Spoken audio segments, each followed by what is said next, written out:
नमस्कार दर्शक बंधु, आज आम किसी गुरुत्वपूर्ण जीके उपर नजर पकाइबा।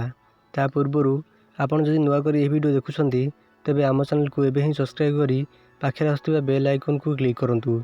आज प्रथम जीके हेउची मनुष्यर स्पंदन प्रति मिनिट रे केते थर धक धक करिथाए।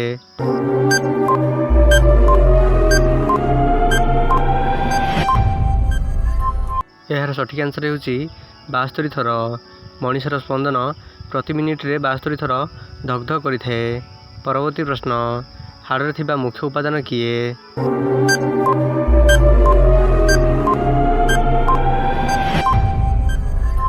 यार सठिक आंसर हेउची कैल्शियम। हाड़ थिबा मुख्य उपादान नाम हेउची कैल्शियम। परवर्ती प्रश्न, रक्तर तरल अंश को कौन कुहा जाए?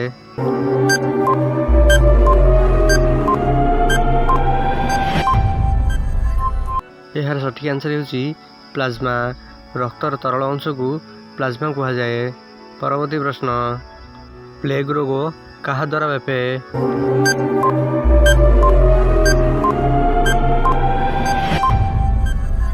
यार सठिक आंसर हेउची जीवाणु। प्लेग रोग जीवाणु द्वारा व्यापे। परवर्ती प्रश्न, गाजर रे केउ विटामिन रही थाए?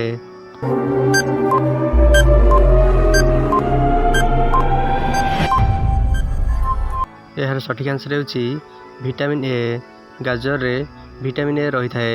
एही भली इंटरेस्टिंग जीके जानिया पई आम चैनल को एबे सब्सक्राइब करी पाखरे आसुवा बेल आइकन को क्लिक करंतु, जहा द्वारा आपण सर्वप्रथमे लाटेस्ट जीके जानि परिबे। वीडियो टी शेष पर्यंत देखिबारु धन्यवाद।